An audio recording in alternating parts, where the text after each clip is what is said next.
రామాజపేట గ్రామం నుంచి మండలంలోని అత్యంత సీనియర్ నాయకుడైన శ్రీ బెజ్జంకి మోహన్ గారు సర్పంచ్గా, సోదరుడు భరత్ వార్డు మెంబర్గా, మిగతా నాయకులు, అదేవిధంగా అయోధ్య గ్రామానికి చెందిన సీనియర్ నాయకులు హ్యాట్రిక్ వార్డు మెంబర్ మన అనిగిరి రవి గారికి, వారి శ్రీమతి లక్ష్మి గారికి, ఇంటి వచ్చిన అందరికి కూడా నా శుభాకాంక్షలు తెలియజేస్తా ఉన్నా. నేను రాజకీయాలకు వచ్చినప్పటి నుంచి కూడా నిరంతరం ప్రజల మధ్యలో ఉంటున్నా. రామాజపేట గ్రామానికి ఏం లేదన్నా కానీ మా మోహన్ అన్న వారు ఓ సెచ్చిని కొట్టిపించుంటారు, 100 సార్లు చూసుకుంటారు.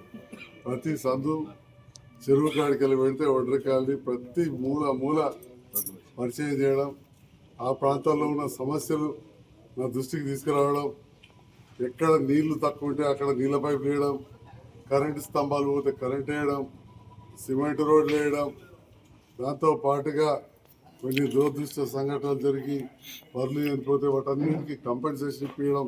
అంటే ఏ అంశం అని కాదు, కుల సంఘాలు పెడితే ప్రతి దాంట్లో కూడా ప్రతి అంశాన్ని స్పృశించి ఈరోజు గ్రామ పంచాయతీ కావాలి కొత్తది అని చెప్పి అడిగారు. తప్పకుండా మంజూరు చేయిస్తా అని చెప్పి కూడా వారు తెలియజేస్తున్నారు.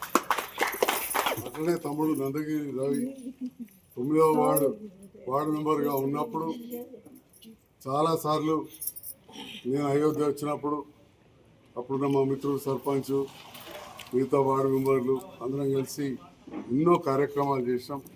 9వ వార్డు కూడా మంచి సీసీ రోడ్లు అవన్నీ చేయడంతో ఈరోజు రవినే కాదు, రవి భార్య లక్ష్మి కూడా మా వాళ్ళందరూ కూడా గెలిపించుకున్న అక్క చెల్లెళ్లకు, మిత్రులందరూ కూడా నేను హృదయపూర్వక ధన్యవాదాలు తెలియజేస్తా ఉన్నా. నేను అయోధ్య గ్రామంలో మంచి గినాలి మీరు లేడీస్, అయోధ్య గ్రామంలో నేను మొదటిసారి నిలబడినాడు. అన్నిటికంటే తక్కువ ఓట్లు ఎక్కడ వచ్చినాయంటే అయోధ్య. కానీ నేను ఎక్కడ కూడా నారాజు కాదు.